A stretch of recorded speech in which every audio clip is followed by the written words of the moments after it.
Hi అండి. తెలుగు కథల ప్రపంచంకు స్వాగతం. ఇవాళ అనన్య గారు రచించిన 'సారీ చెప్పాలని' అనే కథను వినేద్దామండి. ఇంకోసారి దాన్ని చూడొచ్చు కదా అని ఆ పెద్దాయన అన్న మాటలే రాజేష్ చెవుల్లో ధ్వనిస్తూ ఉన్నాయి. బైక్ నడుపుతున్నాడు కానీ చుట్టూ నడుస్తున్న వాహనాల రొద, హారన్లు ఇవేమీ తనకి వినిపించట్లేదు. ఆ పెద్దాయనే గుర్తుకొస్తున్నారు. ఈ మధ్య రాజేష్‌కి ఆఫీస్‌లో పని ఎక్కువైంది. ఆ విసుగంతా తన మీదే చూపిస్తున్నాడని అతని భార్య నిత్య ఆరోపిస్తూనే ఉంది. పేరుకి ఏరియా హెడ్డే అయినా, చెప్పుకోవడానికి, ఖర్చు చేయటానికి జీతం బాగానే అందుతున్నా, చేసే ఉద్యోగం మార్కెటింగ్ రంగంలో అవ్వటం వల్ల కారులో తిరగటానికి 1-2 గంటలు పడుతుందని, బైక్ మీదే గంటల కొద్దీ నడపడం వల్ల నడుము, మణికట్టు నొప్పులు రావటం, దుమ్ము ధూళి వల్ల దగ్గులు, తలనొప్పులు, జుట్టు ఊడటం ఒకటేమిటి, ఎన్నెన్ని వస్తున్నాయి ఇబ్బందులు. ఈ యాతనకి తోడు ఉద్యోగంలో టార్గెట్లు, శారీరకంగా మానసికంగా ఒత్తిడి ఎక్కువైపోతూ పెళ్ళాం బిడ్డలతో గడపటమే లేదు సరికదా, మాట్లాడే 4 మాటల్లోనూ విసుగు, చిరాకు ఉంటున్నాయి. నిత్య చెప్పడమే కాదు, తనకీ తెలుస్తోంది. కానీ ఎంత వద్దనుకున్నా ఈ కోపం, విసుగు ఇంకా ఇంకా ఎక్కువవుతున్నాయి. ఉదయం అదే జరిగింది. చిన్న విషయానికి ఇంట్లో చిలికి చిలికి గాలివాన అయ్యింది. తన పై స్థాయి మేనేజర్ ఒకతను ఊళ్ళోకి వస్తున్నానని కబురు పెట్టాడు. అతనికి పిల్లనిచ్చిన మామగారు ఏదో సర్జరీ కోసం ఈ ఊర్లో ఆస్పత్రిలో చేరారని, ఆయన్ని చూడడానికి వస్తున్నానని, రాజేష్ కూడా అక్కడికే వస్తే ప్రాజెక్టు విషయాలు అక్కడే చర్చించవచ్చని చెప్పాడు. అసలే టార్గెట్లు అవ్వటానికి టైం తక్కువ ఉందని టెన్షన్లో ఉంటే, అతన్ని కలవడానికి ఒక రోజంతా వృధా అయిపోతే ఎలా?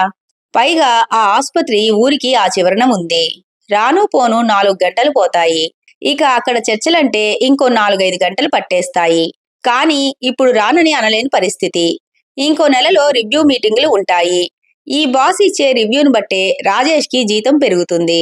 ఇలాంటి సమయంలో అతనికి రాలేనని చెప్పటం రిస్కే.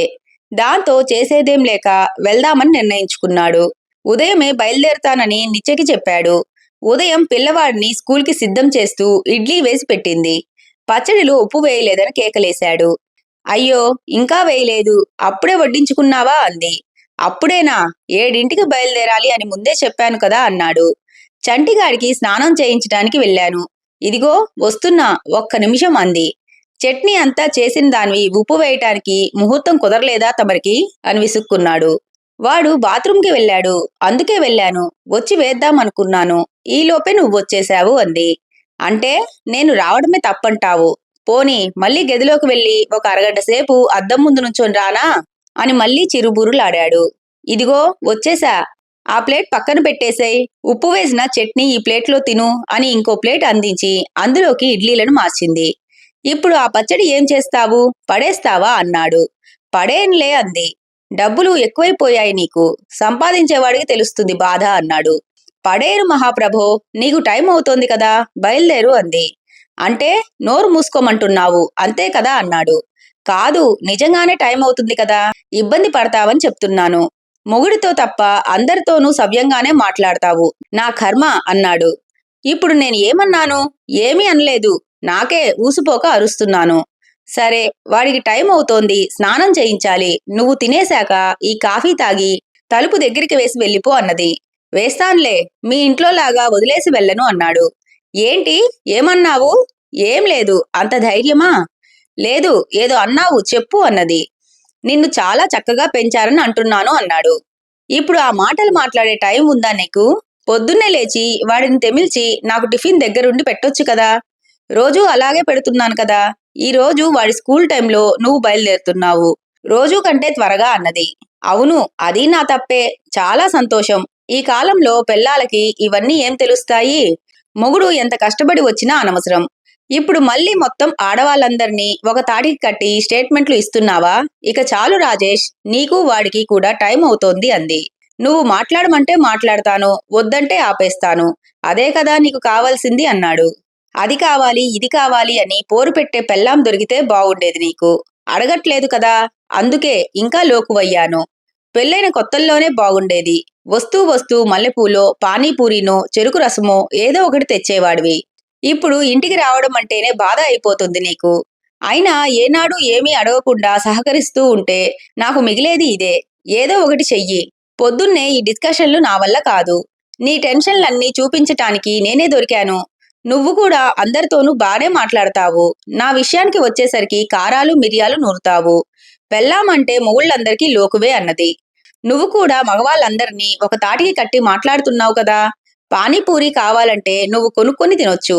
నన్నిలా తెప్పనక్కర్లేదు. ఎంతసేపు నీ గురించి నువ్వే ఆలోచిస్తావు. నాకేం చేస్తున్నావు? ఈ కాఫీ కూడా వేడిగా లేదు. చలిలో 20 కిలోమీటర్లు బైక్ మీద వెళ్ళాలి. వేడి కాఫీ తాగే యోగం కూడా లేదు నాకు అన్నాడు. ఇంకొక అరగంట నా మీద అరువు. అప్పుడు కాఫీ వేడిగా ఉంటుంది మరి అన్నది. నాకు కావాల్సింది పానీపూరి కాదు. అది తెచ్చిచ్చే నీ ప్రేమ, ఆదరణ. అది అర్థం చేసుకోవు. ఛీ, చెప్పినా నన్ను అర్థం చేసుకోదు. పైగా నేనే తనని అర్థం చేసుకోవాలట. బయటికి వెళ్లే మొగుణ్ణి చిరునవ్వుతో పంపించడం ఎప్పటికి వస్తుందో. అయినా నిన్ను అని ఏం లాభం? ఎవరి నుంచో వచ్చిన పోలికలు అన్నాడు. రాజేష్, అంటే నన్ను అను. మా అమ్మా నాన్నల్ని అనొద్దని చాలాసార్లు చెప్పాను. నాకు నవ్వుతూ ఉండాలనే ఉంది. ఇలా ఉండటం నాకేమీ ఇష్టం కాదు. నా మీద పొద్దున్నే ఇలా అరుస్తూ ఉంటే ఎలా నవ్వమంటావు అంది నిత్య కన్నీళ్లు పెట్టుకుంటూ. మాట్లాడితే ఈ ఏడుపొకటి అంటూ కాఫీ తాగకుండానే విసురుగా బయటికి వెళ్లి బైక్ స్టార్ట్ చేసి రోడ్డున పడ్డాడు రాజేష్. చెవిలో ఎఫ్ఎంలో పాటలు పెట్టుకొని వింటూ 20 కిలోమీటర్లు నగర వాహన సముద్రాన్ని ఈది వెళ్లేసరికి కాస్త మూడు మారింది రాజేష్కి. హాస్పిటల్లో రాజేష్ బాస్ సత్యని కలిశాడు. ఐసీయూలో అతని మామగారిని ఒకసారి పలకరించి ఐసీయూ వెయిటింగ్ ఏరియాలో మూలనున్న 2 కుర్చీలు చూసుకొని కూర్చున్నారు ఇద్దరు. సత్య తన బావమదితో నేను కాసేపు ఇక్కడ ఉంటాను కదా, ఒకసారి నువ్వు ఇంటికి వెళ్ళిరా అని పంపించాడు. కాసేపు ఆఫీస్ విషయాలు చర్చించుకున్నాక క్యాంటీన్లో బిస్కెట్లు, టీ లాగించి మామూలుగా రాజకీయాలు, షేర్ మార్కెట్ కబుర్లు చెప్పుకుంటూ ఉన్నారు ఇద్దరు.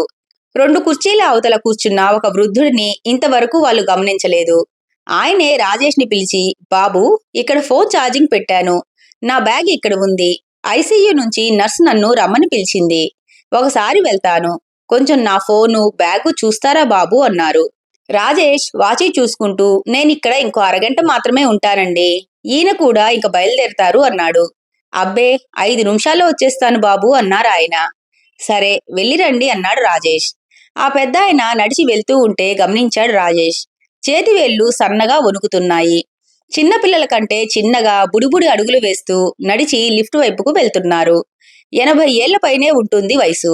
కాటన్ తెల్ల పంచ మీద లేత నీలిరంగు చొక్కా వేసుకున్నారు. చిన్న సంచి చేతిలో పట్టుకుని నెమ్మదిగా ఆ చిన్న చిన్న అడుగులతో లిఫ్ట్ చేరుకున్నారు. పాపం కదా రాజేష్, పెద్దవాళ్ళకి ఎంత కష్టం. పిల్లలంతా ఏ ఎన్ఆర్ఐలో అయ్యుంటారు.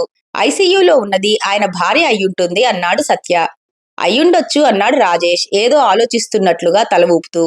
పిల్లలు ఏ అమెరికాకో, ఆస్ట్రేలియాకో చదువుకో, ఉద్యోగానికో వెళ్తామన్నప్పుడు ఆనందంతో అందరికీ మా వాడు ఆ దేశంలో ఉన్నాడు, మా అమ్మాయి ఈ దేశంలో కాపురానికి వెళ్ళింది అని చెప్పుకుంటారు.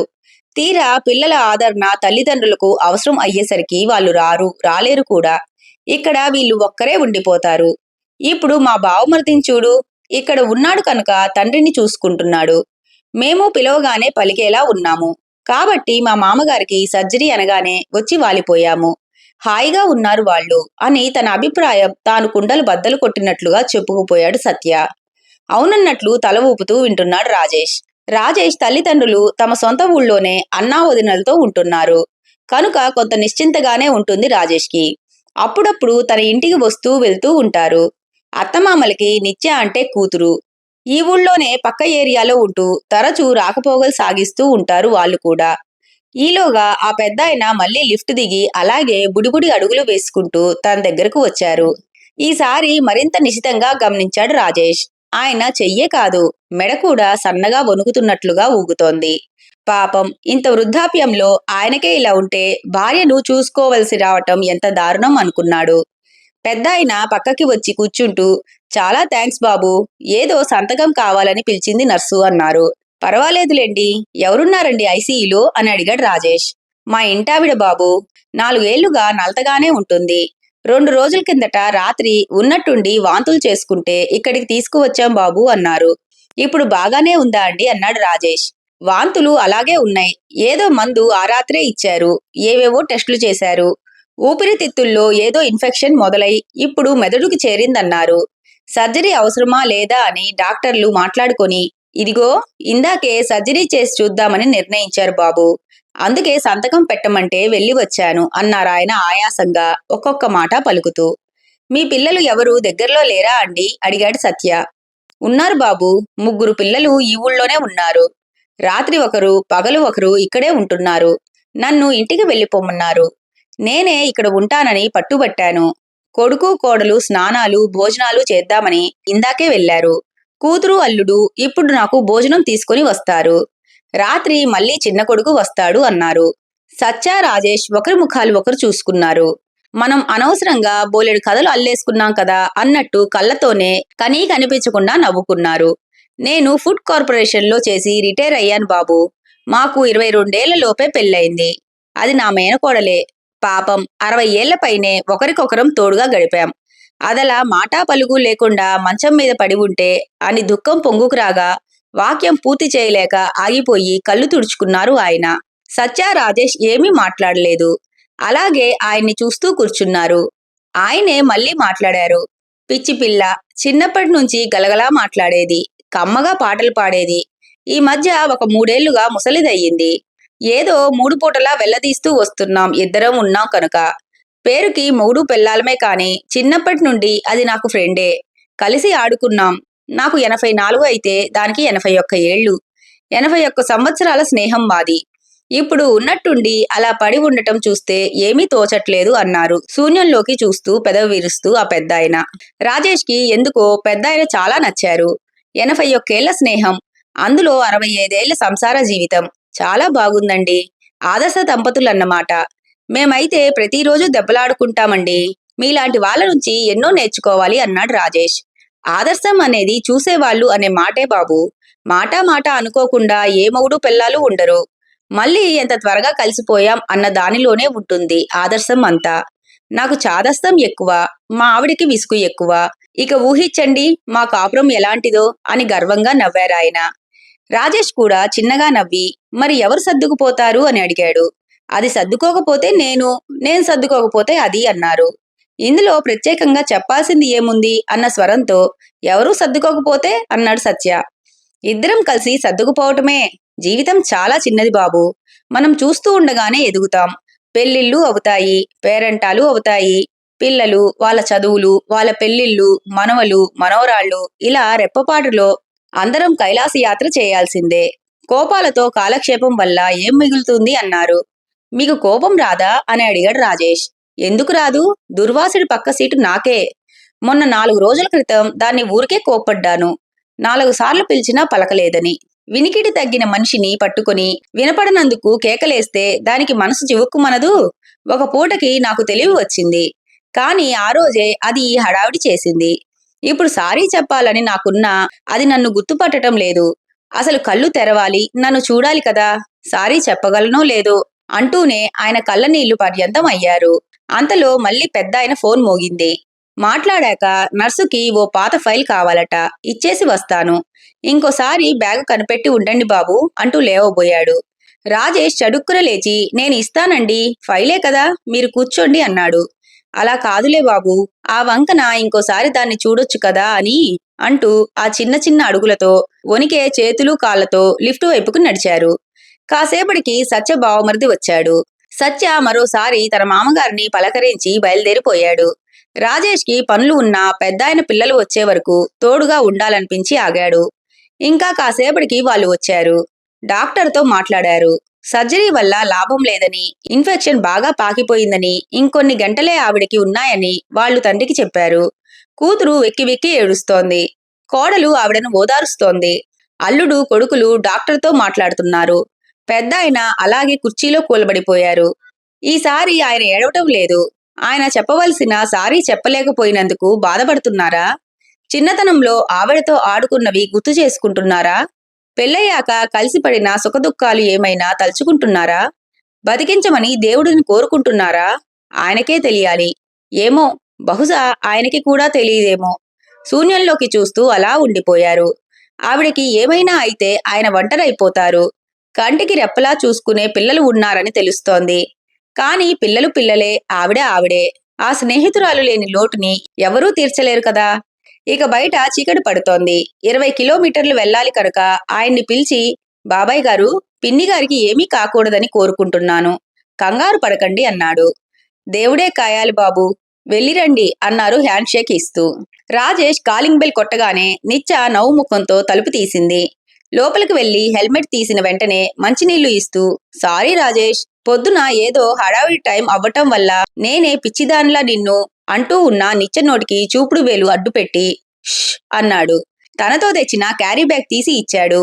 నిత్య తనకిష్టమైన పానీపూరీల వాసనని మనసారా పీల్చి చిరునవ్వు నవ్వింది. తిరిగి చూసేసరికి టేబుల్ మీద పొగలు కక్కుతున్న తాజా కాఫీ కప్పులోంచి నొరగను జుర్రుకుంటూ నిత్యకి కన్ను కొట్టాడు రాజేష్. ఇంతటితో కథ కంచికి మనం ఇంటికి. ఈ కథ కనుక మీకు నచ్చినట్లయితే లైక్ చేసి, షేర్ చేసి, కామెంట్ చేసి మన ఛానల్కి సపోర్ట్ చేసేయండి ఫ్రెండ్స్. ఇక ఉంటానండి. By by.